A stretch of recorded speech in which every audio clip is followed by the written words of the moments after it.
Hi, hi everyone, and welcome back to the Anthony podcast. And today I was joined by Dom and Emma to talk about the relationship. So enjoy the episode, and I will speak to you soon. Actually, we're happy to talk about it, aren't we? Yeah, definitely. Yeah. So how are you? Yeah, we're all right. We're okay. Good. I've been on your show loads, Anthony. So I'm gonna let Emma take the lead with the questions. But we're it's sunny over here in East Yorkshire.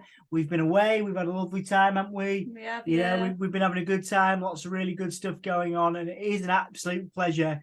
As I said off record before we came on here, these are great because it's nice to talk about stuff like this. But it's also good to see you. You know. Yeah, it's always a pleasure to see you too. So, Yeah. so I guess the first question is obviously going to be how did you two meet? Wow. So I was 14 and Dom was 17 when I met him.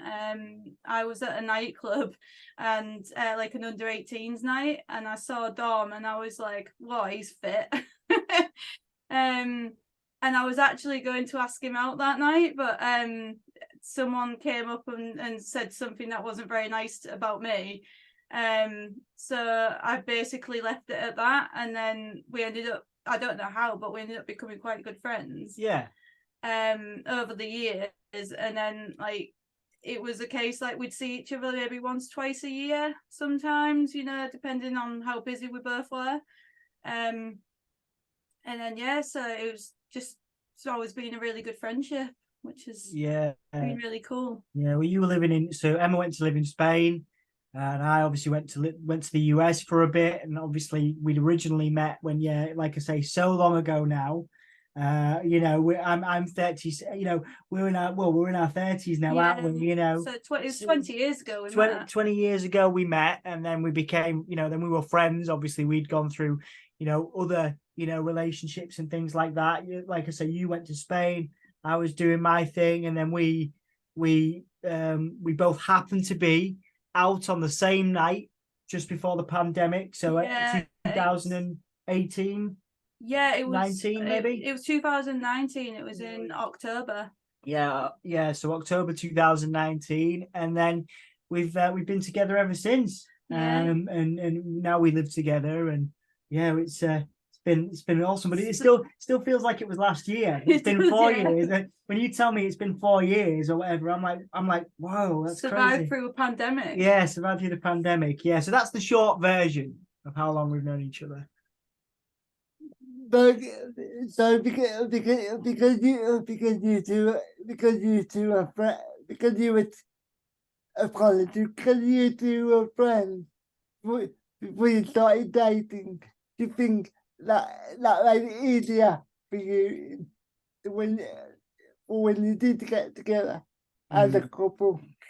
Yeah, that's a great question, man. I'll let Emma kind of take the lead on this one. I've got my thoughts on that, and I always say it's better to be friends first, especially if you have a difference or disability, because that person can then get to know you and get to know, again, the ins and outs and all the sort of things that come with dating someone with a disability. So for me personally, I always say to anybody else who's looking to meet someone, become friends first and get to know them that way. But I don't know what your perspective is on that.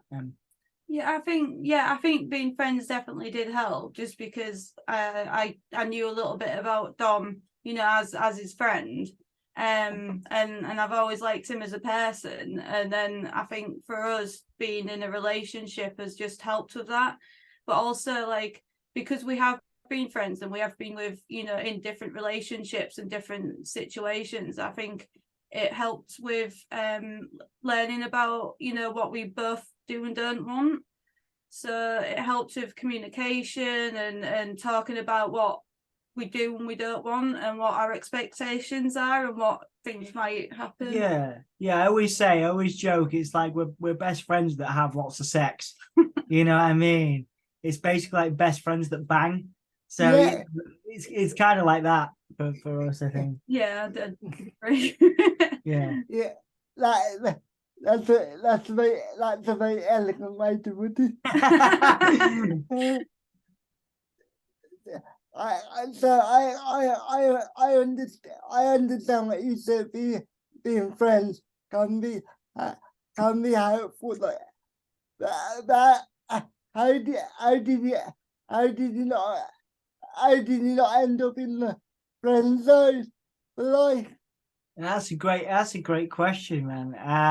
I think it's just you kind of, I think you always like me and I always liked you, but we were always in different places, you know, we were always in different times and you know, different situations. Different situations, obviously, like you know, we were just doing different things and you know, in different parts of the world a lot of the time. And it just happened to be chance that we bumped into each other that night. Yeah. And I think because I'd been through a bit of a, you know, turbulent end to a relationship, and I sort of decided, because we met up for pizza, so we went to meet up for pizza as friends. And then I sort of went back to my friend's house and I thought, well, what have I got to lose? I'm just going to tell him that I like him, basically, and that was it. It was like, yeah, I like you, and you was like, I like you too. So yeah, man. So I think that the friend zone is an interesting one. Obviously, I always say to people, it's better to be friends first. The friend zone is an interesting one because obviously, you know, it means different things to different people. But I always think it's a great foundation to any relationship. To have that connection first, and then attraction can grow from that. You know, if you're friend zoned, you know, to make the most of it, enjoy the friendship, and then if something comes from that, then that's natural and that's great. You know, but absolutely, you know, being friend zoned isn't the end of the world. You know, no matter what, if you end up being friends for life, that's great. If you end up, if a relationship comes from it, that's fantastic too. It's different perspectives, isn't it? Some people are scared of breaking up and then not having that friendship anymore. But I think we've talked about it a lot, that if we did split up, we'd try our hardest to be friends and we'd communicate it and things like that. So yeah, it's communication as well, and you know, things like that. That's important. I've not really had great communication in some of my previous relationships, so me and Emma are really good at talking through stuff. Even this is cool because it's like, you know, talking about stuff with you is really nice, you know. So I went from friends to being partners. Was there anything that really changed, like, about your relationship apart from the obvious? Like, did it once you put a label on it, did it feel weird, or was it just like exactly how it was? Yeah, that's interesting. Yeah, not really. I don't. I still think Emma's my best friend. She's just my partner as well, you know. So like, it didn't really change anything. Obviously, things when you live together and you start, you know, looking at bills and whatever, things get, you know, that sort of changes things slightly. But it's been really chill, hasn't it? You know what I mean? And like, we've got a really good relationship with, you know, with Emma's family and with my family and stuff. So it just kind of, it's just natural, really. Yeah. You know, I like, you're my best friend, but you know, we have that partnership. It's great. And the reason why I say that, because with certain people, like they couldn't have been friends for years, but as soon as they put that label on it, it can add some kind of pressure to it. Yeah. I know that sounds weird. No. I think it's I think we found that what worked for us was what we realized was what was making us work is that we treat each other as individuals. So we both have our little like quirks and little, you know, things that might annoy other people, but we sort of just accept it about each other, which I think is really helpful. Yeah, I mean, like the rest, you know, doing the podcast, Anthony, you know what that's like, you know, doing podcasts at 3 a.m, 4 a.m, and you know, I come into bed, and Emma, you know, I wake Emma up or whatever, 4 a.m, and you know, you're pretty chill with it, you know what I mean? And that's because we had a conversation about it before we got together. We were like, I do this wrestling podcast, I finish at 4 a.m, you know, I'm going to wake you up, and you know, I don't mean to, but you know, and you kind of expected it, didn't you? The same with the work I do. You know, it's very intense, as you know, Anthony, and it's, you know, so we basically, it's communication, man. Communication is key. Like, you know, even down to getting, you know, difficulty getting in and out of the bath or things like that. You know, I said to Emma, there might be times where you have to, you know, you have to help protect my balls when I'm getting out of the bath, or Wheelbarrow you know, you out. wheelbarrow me out, or you've shaved my ass, haven't you? You know, things like that you know, you don't always think about, you know, but we try. I think Anthony's trying to work out whether he heard that right. Yeah. Emma's shaved my bum before, you know, but so it's just about clear communication, isn't it? And what, you know, this is what I need. Can you help me out with this? That kind of. Yeah. The my next question might be a bit awkward here, because as some people can see that disabled and able-bodied relationship. Have you had that? But hang on, sorry. But Okay, of course. for Anna, have you had that question? Have you had that question? Yeah. Are you with him? Are you with him for his money? I haven't actually had that. I think I've been quite lucky with that, really. Yeah, I've had it. Previous partners have had it. Previous partners have had that and had, you know, can he do it? As you and I have talked about before, you know, can he even have sex? You know, but you've not had it yet, have you? You know, maybe because we're quite vocal about our sex life, you know, and we talk about sex a lot. But yeah, you know, you've not really had it, have you? No, I haven't. I've had the comments about like, are you and Dom having children? And then I'll say no, and it's like, is it because he can't have them? And it's like, no, that's not what it is. Yeah. Well, Emma's got two lovely boys, and obviously we're looking out for them, and we all get like we said, we all get on really well. So, but as you know, Anthony, you know me well enough to know, you know, I'm busy. I've got lots of stuff going on, you know, so you know, I want to make sure that you have the best life possible, Emma, and the boys have the best life, and you know, the dog and all those things. So my priority is making sure, you know, we look after what we've got now, you know. No, I think I've been quite lucky not to get that question about, you know, are you with him for his money? So, somebody did that question. How do you think? It might be a silly question, but how do you think it would make you feel? Because some people find it funny, and some people take it really to heart. Yeah, I'm not sure. I think it depends on who it was, really. If it was someone that I knew I could make a joke with, you know, I'd sort of make a joke about it. But if it was someone that was like, you know, being rude or serious, because sometimes people do joke and laugh about things. But if it was someone that was actually, you know, making a passing comment, I'd probably just, you know, tell them that that's obviously how they weigh up their relationships. You know, like that's how they view things, if that's what they think. Because, you know, it's obviously that's how they view the world, and they've got quite a negative view on the world if they're assuming that someone's with someone because, you know, they might have money. Yeah.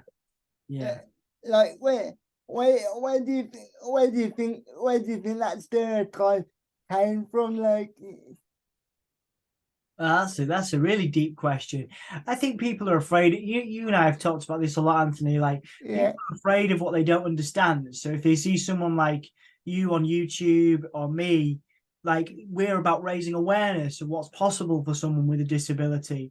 And I think more and more people are now doing that. But obviously these stereotypes have been around for decades, before the internet and before people like you and I, you know, and Tom Talks Rubbish and those people were talking about disability and talking about dating, you know, and interabled couples or whatever it's called, you know. So I think it's just been around for a very long time, and stereotypes are there because people are afraid of what they don't understand. If people see me and Emma walking in the street, or, you know, hand in hand, or they see us, you know, as a couple at an event, and it makes people go, oh, well, that's a thing, you know, and maybe if someone with a disability watches this, you know, and they think, oh, well, that's possible for me, or maybe it motivates them in another way. That's great. You know, that's what this is about. I think that's been around since way before people like you and I and Emma, by extension, were smashing those stereotypes. But I think now in 2023, there are lots of examples of wonderful people. Squirmy and Grubs is one that you introduced me to, of an interabled couple, you know, who have millions of followers now. So people are out there, you know, smashing these stereotypes. And the more we talk about it, the more the more you host valuable conversations like this, Anthony, the better things will be for people with disabilities and people that are interested in, you know, interabled relationships, I think. Yeah. And the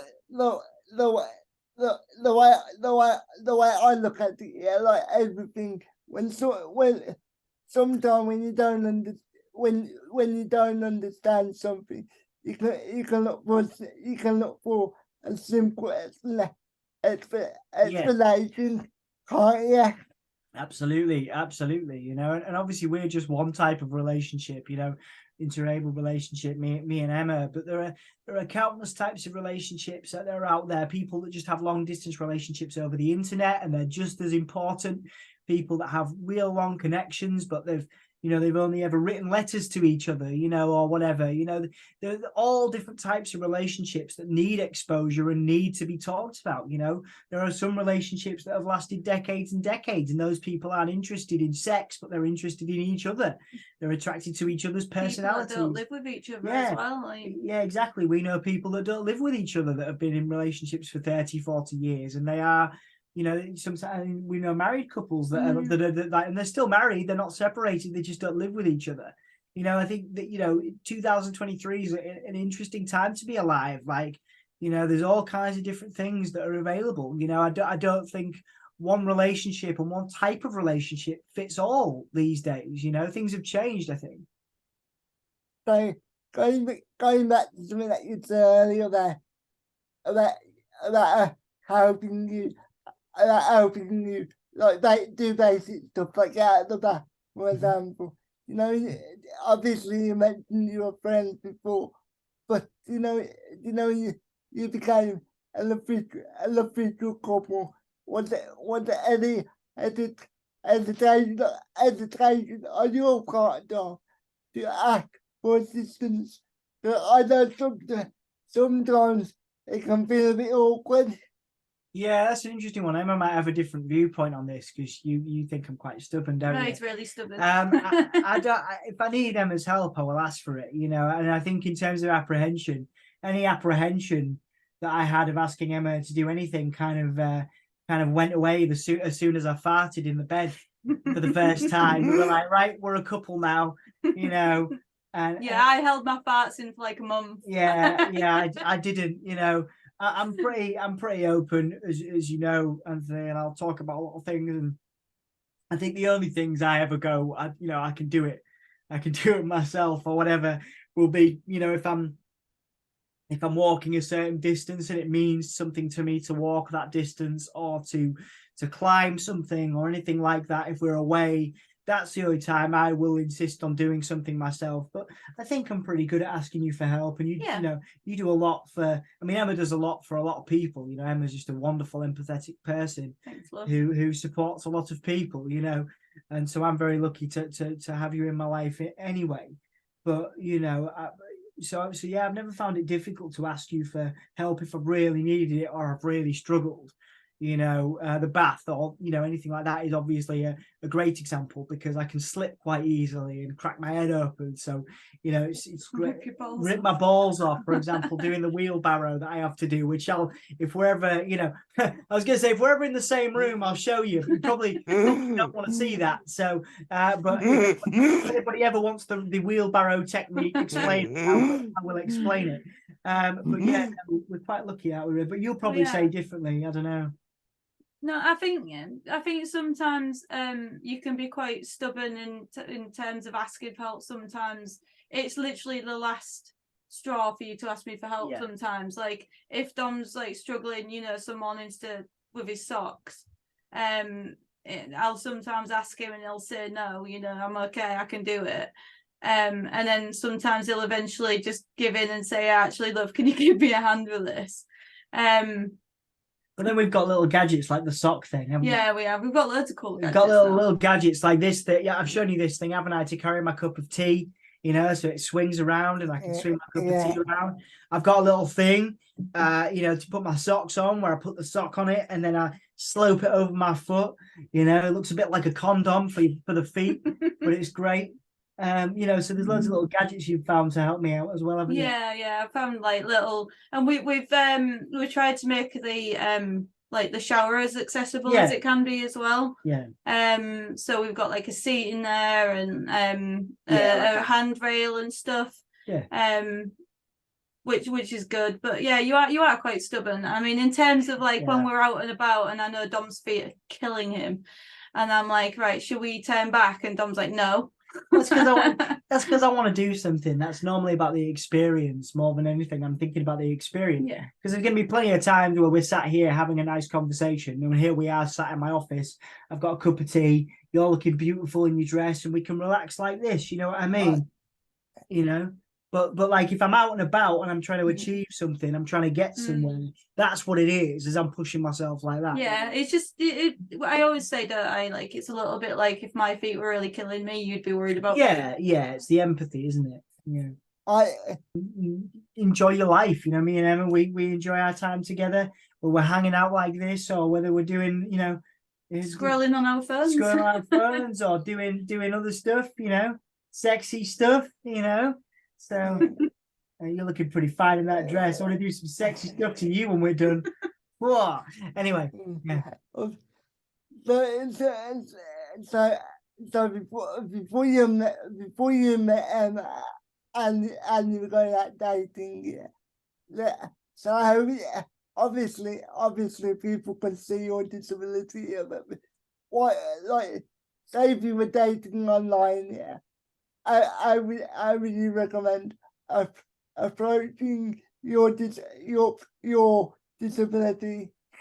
Yeah, that's a good question. I realize we've never talked about this, so I do have some experience dating online and doing online dating before me and Emma met, and I never used to I never used to put it front and center in my profile, but fortunately, you know, as you would these days, you know, as is the way of the internet, there are videos of me out there where people can see what I walk like and how I talk and what I do. So what I used to do was I used to send stuff and be like, hey, this is me, check it out, you know, check out my walking and everything like that. And some people would get back to me, some people wouldn't, you know. So I would advise that you know, and I was lucky because again, there are things out there about me that people can read or whatever. But I think, yeah, if you're trying to get a date or whatever, or on a platform, just be open and honest about what you do and what, if your disability is important and crucial to your identity, then put it down, you know, share it with people. You know, but if, like I say, predominantly someone is going to want to know about your personality, your interests, your passion. So, because there's so much more to you, you know, than just your disability. Of course, it's a part of you, whatever, but there's so much more to a person. So I would say, be proud of who you are, be proud of what you have done with your life, be proud of the things you're passionate about, stick them on that dating profile, be like, I do this, I you know, this is what I'm into, I'm really looking forward to meeting, you know, somebody, you know, and just, again, just show that passion, because that's the key. I've always said, like, you know, if I've ever talked about getting relationships to people before, it's been about just doing something cool, just do stuff, something that matters to you, you know, whether it's hosting a podcast or whether it's, you know, running a music publication, just do something that matters to you. And if it's cool and you believe in it, then other people will believe in you. So on that profile, going back to your question, put it there. Yeah, absolutely. Put your disability, whatever that is, but don't let it define, you know, don't say, well, you know, my disability is this, so I can't do this or I can't do that. You know, that can come further down the line, those open and honest conversations about what's possible and boundaries, etc. But just be, you know, because there's so much more to you than just this and just that. You know what I mean? So be proud of who you are and put that on your dating profile. Be proud of your interests, be proud of what you love, and also, you know, don't post any dick pics, you know. You know, and and when you're messaging people, just listen to what they have to say and listen to their questions and things. And again, communication is key, I think. Does that make sense? Yeah, it does. Yeah, it does make sense. And people are going to have questions, and people are going to be inquisitive about your disability, and it's about how you take that as well, I think. Absolutely, yeah, man. Just I mean, and like I say, you know, you've had, you know, for example, you've had plenty of life experience, Anthony. You know how to have a conversation. You know, I've always said this to you, like you can go into any interview now with any type of person, whether that's a, you know, a musician or an artist or a wrestler or a referee or a, you know, whatever they're in, or, you know, a fighter or a sports person, and you can have a conversation with them. And that's dating is like that. Just have a conversation, just get to know someone, just listen and just you know, talk. And then if the disability is going to come up, and you'll get to know a person pretty quickly. If they say, you know, if the first question is, so can you have sex, which is what I've had, then I don't really want to be engaging with that person, because they're not interested in me as a person, are they? You know, yes, I can, but I'd like that, you know, I'd like to find out if you're into wrestling first, you know, or you know, you like what, you know, what food you like, or what stuff like that. You know what I mean? Yeah, I understand that, and I also think is that the first question? What is your ultimate goal with this date or whatever it is? Because if that is the first question, you'll be like, I got to be. That's a bit weird. Even for somebody that able-bodied. Yeah. I can, that's a bit weird. Well, you know what I mean? Asking that sex on the first day is a bit weird to me.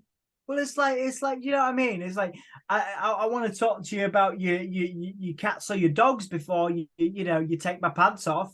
You know, I want to talk about how your dinner's going, or how your day is, or how work is, or, you know, what's your favorite, I don't know, Teenage Mutant Ninja Turtle or something before you're you know, taking my pants off. You know, I don't just get naked for anyone. You know, I'm not just gonna break it out. You know, I'm just gonna crack it out. You know, just get it out for anybody. Am I? Do you know what I mean? Yeah, but unfortunately, a lot of people.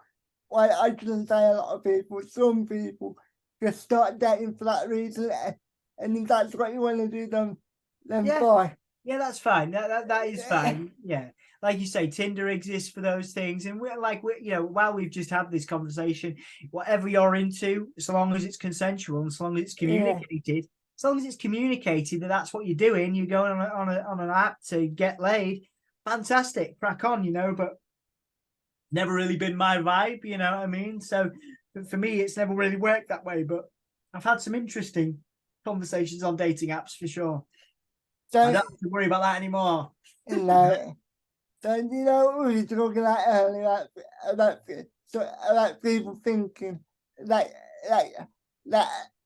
Emma's might be taking advantage of you. Do you think that's the reason why some people with disabilities are afraid to date? Yeah, that's a really good question. Yeah, I think you it's possible. Yeah. I mean, at the end of the day, you know, I'm just going to continue doing me and you know, doing the stuff I do, you know, and I'm lucky to have Emma support me, and I will continue to support Emma in the things that she does, you know.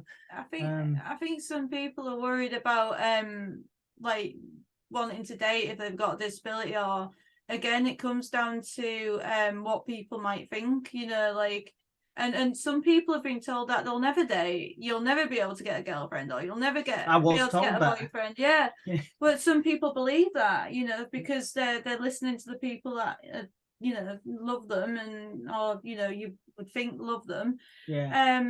and want the best for them. So sometimes people do accept that maybe they're not ever going to be in a relationship, but it's all about what that person wants as an individual. And if you want to have a relationship, then just go for it. Absolutely. And like I said to you, relationships can take all different forms.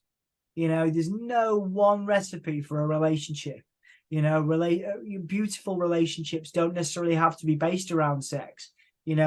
But relationships can be based entirely on sex, whatever someone's into. You know what I mean? So, you can have all kinds of different relationships. Like I say, I know people that have had 20-year-long relationships, and they've only met on a video camera. But they call themselves boyfriend and girlfriend or partners or whatever, because that suits them, and that's totally cool. You know what I mean? Whatever works for you, so long as for me, so long as you're not hurting someone. Yeah, Again, don't hurt someone. don't hurt someone unless it's consensual. If they're into that, that's absolutely fine. Of course, so long as you talk about it. If you're into some BDSM, that's great. But so long as you're not hurting someone, whatever works for you is great as far as I'm concerned. Yeah. And you think some like everybody I would assume that do you think some disabled people can be a bit over eager to find a partner? I would say I'm a bit over eager. Like I do think like quite a lot, because I see some of my friends getting married and having partners, and it didn't make me think, am I falling behind? If you know, Yeah, I do. Yeah. If you know what I mean. Sorry. No, I do. I apologize. No, yeah, I understand that, but it's difficult to not to compare yourself to other people. It's really difficult not to compare yourself to other people, but everyone obviously is going down their own path and stuff. But that doesn't mean that you're not going to meet someone. You might meet someone through the podcast. Yeah, exactly. Which would be really cool. I mean, just to be clear, I'm not saying I think like it all the time. Yeah. No, I understand about it, because you've been accused of being eager, haven't you? In the past? Yeah, I've been accused of being eager before. Yeah, certainly in my younger days, and yeah, absolutely. I completely understand what that's like, and you are, because you want to. Yeah, you maybe been told you've not, like I said, I was told I was never going to have a girlfriend. So as soon as I was in an environment where there were girls, and they were interested in me as a person, I was like, well, this is cool, So yeah, I absolutely understand that. But it's natural, and it's part of the human condition to compare yourself to other people, and I think that's one of the worst parts of being human, is that we naturally compare ourselves to others. But for me, and this is very important to clarify, this is my formula, if you like, is just keep doing you. Like, if whoever I'm talking to, whoever is listening to this or watching it, just keep doing you, keep doing your thing. And if it's it's cool and it speaks to people, then people are going to notice it. People are going to people are going to be like, oh, that's really cool. So and crucially, don't be a dickhead. Like Anthony, you're a lovely person, and I'm not singling you out here. I'm just saying, for example, let's look at you, for example. You're intelligent. You ask great questions. You're a great conversationalist. You're a good person. You know what I mean? Like, you can hold people's interest. There's things that that you talk about that people are interested in. You know what I mean? It's not like you're just doing nothing. And I think, for those people that want to do nothing and are struggling, that's totally cool as well. But I think it's it's just about doing something that if you love yourself, I think that's the age old thing, isn't it? Mm-hmm. What's the phrase? You've got to love yourself before you love anybody else. And I think if you do something that you love and is passionate, that people are passionate about, and that connects with other people. I've met so many people through Soundsphere, and people through Give Me a Whole Year as well. Not part, in terms of partners, but friends. You know, so if you're, you know, so the rule kind of extends, you know, if you maybe you'll meet friends, maybe you will meet a partner. I'm not necessarily saying you, but people listening to this, maybe you, who knows? But like, you know, if you do something that you love and that communicates to other people and you love yourself, then that is what shines. That is what that is like a glow. Do you know what I mean? And Confidence. other people are attracted to that glow. And I think confidence is an interesting one, because I wouldn't say I'm a particularly confident person, but I do things that I'm passionate about. And like, you know, I'm fortunate enough that you've been attracted to me, which is great. You know, 4 years on, you still. When I say confident, I mean confident in the things that you do. Yeah, that's it. Confident in things that you do. I think that's a great way of looking at it. Yeah, be But- confident. You do. Yeah. Yeah, so I do distinguish between somebody being nice and they just being nice, and somebody being nice because I find you somewhat attractive, or they think you're cute or whatever. Yeah, it's a good one. I think it's the more frequent that person wants to hang out with you, or the more conversations they want to have with you. You know what I mean? Like, there's a vibe. You know, I've got lots of friends, and I know that they are friends. You know what I mean? I have more female friends than I do male friends, Anthony. You know, I've always gotten on with girls better than guys. Personally, just because, again, probably because I share my emotions, and probably because I talk a lot, you know. But there's a definite vibe, like a little bit of flirtation. Like you'll know it. You know what I mean? You'll know it. It'll be a little comment about, oh, I like you. You know, I liked your voice on that podcast, or I like the. You smiled. Yeah. You've got a great smile. Yeah, absolutely. And we're not necessarily just focusing on you here, but like, I think, Yeah, you know, people, the little things like that, you've got a really good smile, or I really like the way that you listen to that person, or, you know, crucially, something like, you look great today, but like repeated. You know what I mean? If that's a constant, oh, you look really good, or you know, You make me feel good. yeah, yeah, being around you makes me feel good. And yes, friends can say those things, but friends won't say them repeatedly. You know, you'll know if someone's trying to make something happen, because behaviors will repeat, things will repeat. You know, Yeah. we're always, again, fortunately, we're always telling each other how lucky we are, aren't we? Pretty much, how proud we are. pretty much every day. You know. when it comes to me personally, I feel like as we've spoken about before, yeah, like the friend zone. I feel like I put myself in the friend zone too often. That's an interesting one, man. I mean, again, I'm not you know, I think the friend zone gets a bad rap. You know, you can, I mean, like I say, there are examples of people that have come out of the friend zone. Yeah. You know, it is possible. But being in the friend zone is a very cool thing, because that person really values you. That friend really cares about you, and then maybe one day you can get out of that. But if you go in, I think the crucial thing is going into. This is what I always say, and I think I probably should have said this before.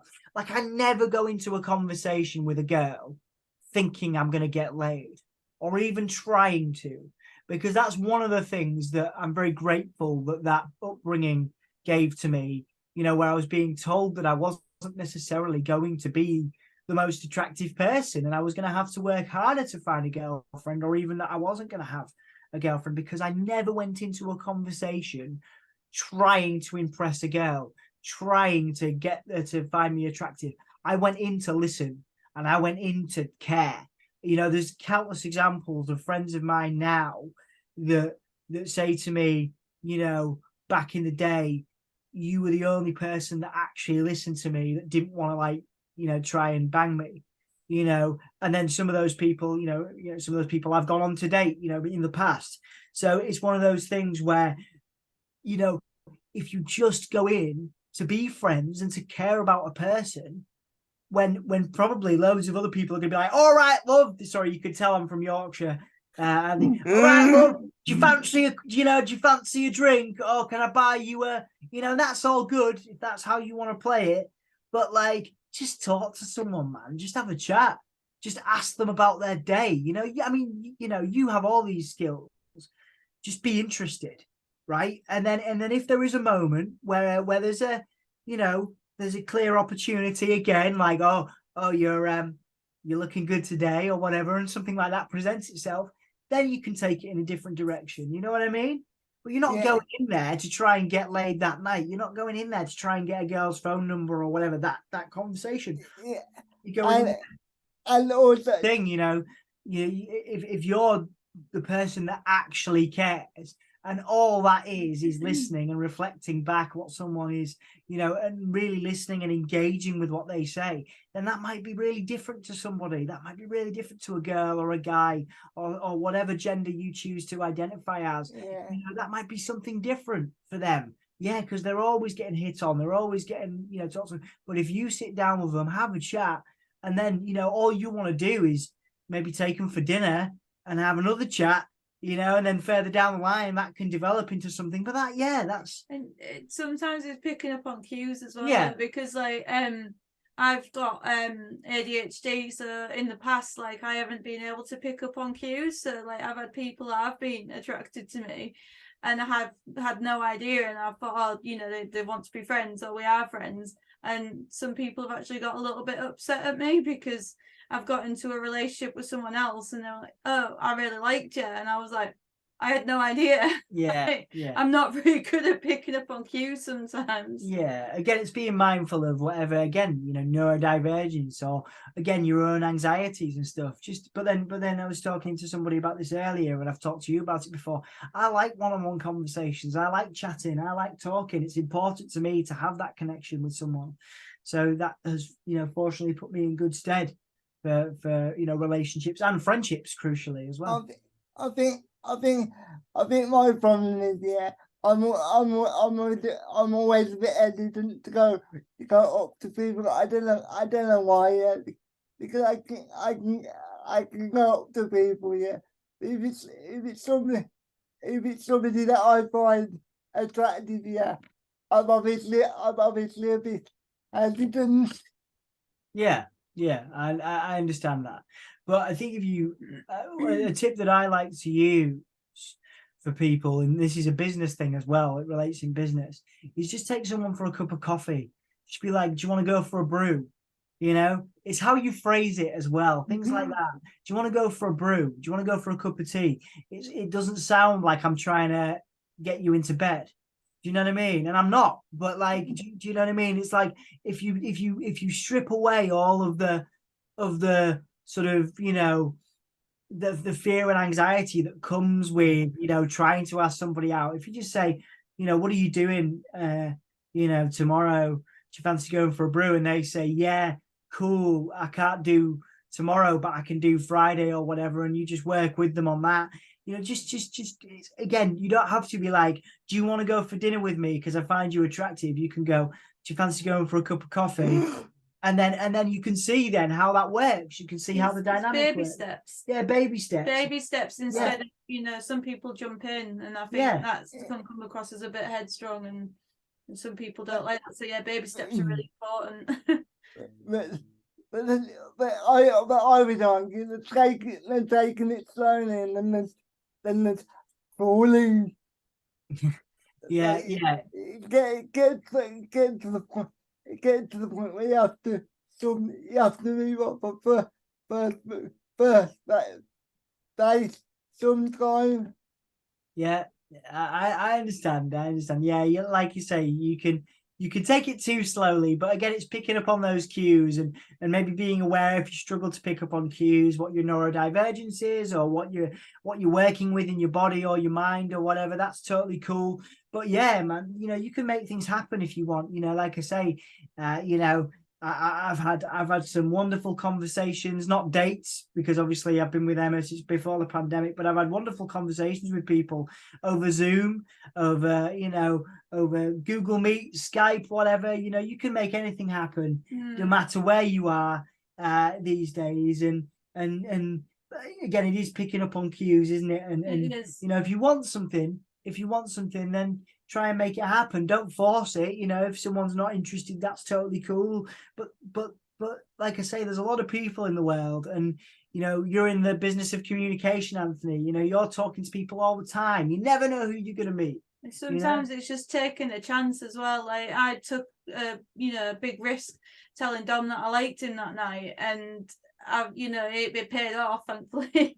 But it was a risk, and I just sort of was like, right, I need to do this. What have I got to lose? So you could have said I don't like you, but But if you do take that risk, and the feelings not reciprocated, then you're probably have a really awkward friendship, or you probably ruin the friendship altogether. It depends on the I think it does depend on the person. Depends on the person. Yeah, it depends on the person. But then there's risks on both sides, because if you don't say anything, then you're going to constantly have those feelings.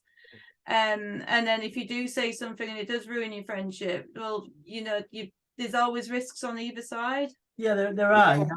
I've had that before. I've absolutely tried and failed to get dates before, but I'm still friends with those people. It's just, again, it's how you are as a person and how they are as a person. If they're not interested in engaging with you just because they don't like, if for example you've asked them out and then they said no, but then they want to be awkward about it, and not engage with you at all, I would question whether that person, is worth hanging out with. But it depends on the person themselves, and it depends on your dynamic with them, I think. I don't know if does that make sense? So, sorry, I don't mean to cut you off. So if you ask them and they are serious, and either way the other person's not interested, but if you say come and still be friends, would you find that a bit awkward, or would you be like, okay? Yeah, I would be okay, but that's because I've been where that other person is. And I think a lot of people will have been in that situation before, and it's having that empathy. Empathy is crucial to every relationship, or I think anyway. And if you ask somebody out and then they say no, and then you say, can we still be friends? And like I say, it's down to that empathy and understanding. If the person on the other end of that conversation is understanding and empathetic, it's most likely that they're going to be like, yeah, cool, no problem, absolutely. You know what I mean? And maybe there'll be, there could be a little bit of awkwardness there, but again, the more conversations you have, the more you hang out, the easier that will be. You know what I mean? Some of my best friends and longest friends, I've maybe had, those conversations with years ago, about going out or whatever, and maybe they turn me down or I turn them down or whatever, and we're still friends. It just takes, like I say, it's just the dynamic. It depends on the dynamic between the person, and crucially the empathy that person has for you or you have for them. Yeah, I think in the long run as well, is if you do tell someone, then you get to know each other better anyway, because then that person knows you feel that way, and you can finally let go of those feelings that you've been holding on to, sort of thing. It can actually help your relationship, because then you haven't got any expectations if they do turn you down. It's like, oh well, I know this now, we can carry on with our friendship. And if it does go awkward, you sort of build on it and work on it. So in the weird way, it's sort of like playing poker, isn't it? It's what? It's sort of like playing. Like playing poker. Yeah, I guess so. Yeah, it's hard not to try, but it's hard to try, so you might as well do it. Yeah, I guess just try not to think about it too much as well. Just do you. Just keep doing your own thing, and like I say, people will be interested. People will be interested. Some of them will be interested, as friends. Some of them might be interested in other ways. You never know. But just keep putting yourself out there. Keep doing things that you love, and that, I think, will translate. So do you know in school, do you think they should do actual lessons on relationships? Yeah, I would like to see that, and I think maybe things are getting easier.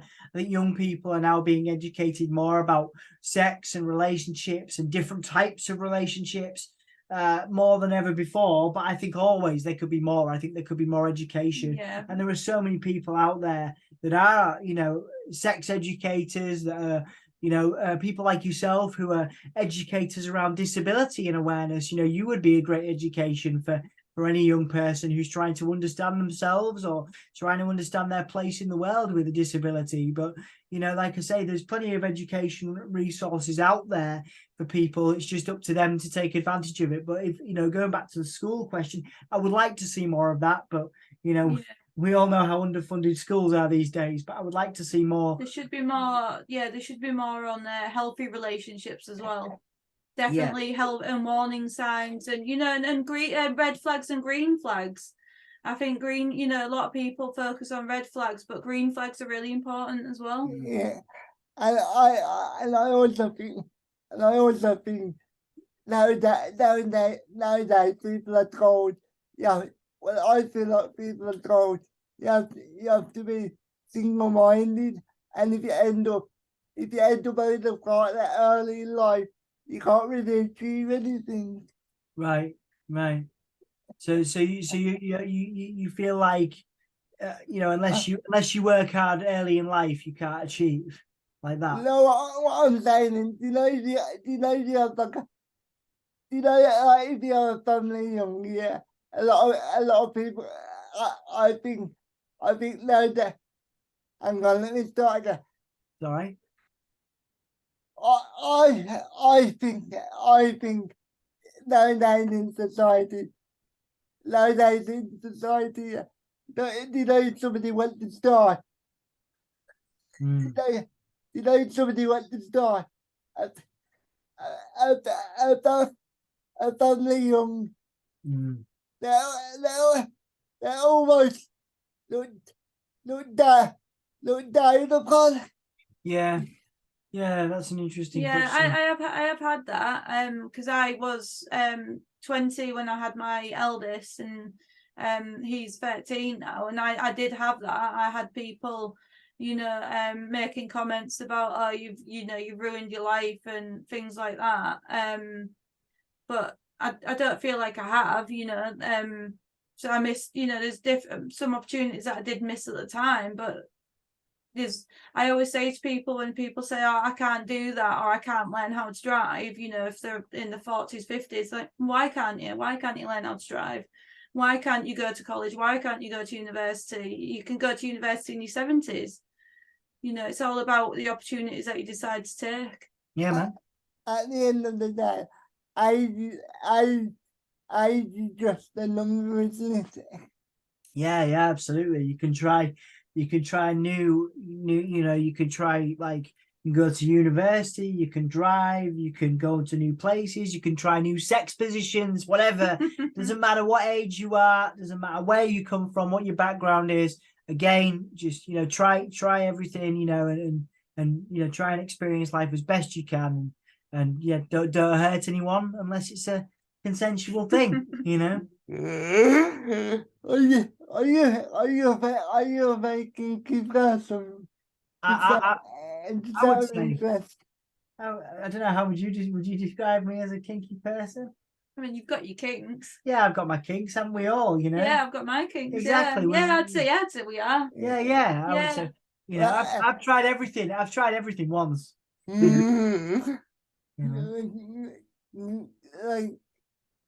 so I guess my last question is, what would be your if you could only give, or if you could only give one bit of advice to somebody that's 18 and looking for a relationship, what would it be? Do you want to go first? Don't underestimate people based on what you see, basically, I think is important. Yeah. Yeah. You mean for someone like who might like definitely don't just look at someone with a disability and just be like, right, well, I'm going to write that person off, because you never know. Yeah, don't ever look at someone and underestimate what they can and can't do. You have no idea what that person can and can't do, or what their feelings are, and be open to trying new things and meeting new people. I think is important in relationships. Yeah, I would echo that. I would say, yeah, just don't underestimate anyone. You know, you wouldn't want anyone to underestimate you, Anthony. I don't want anyone to underestimate me. You know, I know Emma doesn't want anyone to underestimate her. You know, don't underestimate people. You'll be if you will never know unless you get to know someone, unless you take the time. You'll never know what you're missing. You could miss the best relationship, the best friendship, the best sex, the best whatever. You know, even if you only ever have a cup of coffee with that person, it might be the best cup of coffee you ever have. You know, just don't say no based on what you think you know about someone. You know, get to know somebody beyond what you just see or your preconceptions of what you maybe grew up, your knowledge of, you know, someone with a disability or whatever. You know, a lot of the stuff, you know, I do is about educating people who, you know, have never seen someone with a disability, you know, in a relationship with an able-bodied person, or they've never seen someone with a disability play drums. You know, they've never seen someone with a disability talk to, you know, wrestling superstars or whatever. You know, that's what I want to do. Is I want to, you know, in my own small way, you know, with, you know, we have a relatively small audience, you know, I want to smash some expectations. If one person looks at this and then goes, oh man, I saw that interview on Anthony's channel with Dom and Emma, and I was like, oh yeah, well maybe that's possible for me, then the job is done. You know what I mean? But crucially, and echoing your wonderful sentiment there, love, like, don't underestimate anyone, because you never know what you're missing. Yeah, I would agree with that. I just want one more question. Do you think it's dangerous to have preferences? Can I do, because if you're waiting for a particular partner, either by looks or by personality, you could miss out on somebody great. If you know Yeah. what I mean. Yeah. I mean, I used to be like, my ideal woman is a 7-foot goth girl, you know, and there are plenty of 7-foot goth girls that exist. But I was just like, yeah, you know, but basically when I met Emma, I was like, right, that Emma, this person right here, you are the coolest thing. You got the best hair, it's all wavy and cool. You've got lovely elbows. You're really good to cuddle. You've got a great bum. You know, basically, if I'd have looked at Emma, you know, from when I met Emma, from when we got together and gone, right, well, you're not 7 foot, you know, whatever, then I'd have missed out on the best relationship I've ever had, you know? And so with having preferences is cool and everything. Do that, absolutely. Like if you're into, again, you know, you might have a particular kink, or you might have a particular, you know, sort of, you know, favorite sport or whatever, and it might be important for that person to like those things. But you know, but I think it's dangerous to do it based on appearance, I would say. Like some people, they only like to date people that might have the same job as them, or Yeah. And this is where it comes down to people, you know, why I think we work so well is because people are individuals and accepting that people are individuals. So, and if you do have that mindset of not accept, you know, only being with someone because they have got the same job, then you're sort of missing out on opportunities. Yeah, I would agree with that. I personally think it's stupid, but I know some people do that preference because they think they're going to understand what I do, and I'm going to understand what they do. So it will make it a bit easier. I don't know why. I don't know how people can think that they do. Yeah, people do, you know, but it goes back to what we're saying. You know, you never know someone unless you make the effort to try, you know, and that person might be your best friend. They might become an acquaintance. They might become the love of your life. You never know. You never know unless you have that conversation, unless you make that connection, you know. Okay. Thank you for coming on, both of you, and I really appreciate it. So, Dom, if either of you would like to promote anything, please do. I think the most appropriate thing here would be Waro, maybe wobbling about and rocking Mhm. out, which is our accessibility platform. It's waro.co.uk, aaro.co.uk, and that's where we've got some stories around accessibility, around disability, neurodivergence, which is obviously very important to you, Emma. Yeah. And obviously you've been a big inspiration to me looking at that part of myself, but also in other people. So I would say Waro for me. Is there anything you like to promote as well, my love? A message you would like to send to Anthony's wonderful audience? Hi, everyone. Just be kind to everyone you meet, because you don't know what their experiences are, and you can learn a lot about people by talking to them. And I think it's really important that people are kind to each other. I like that. That's brilliant. Thanks, love. That sounds like the perfect way to end it. So thank you for watching, everyone. I hope you enjoyed it, and I will speak to you later. See you guys. Bye.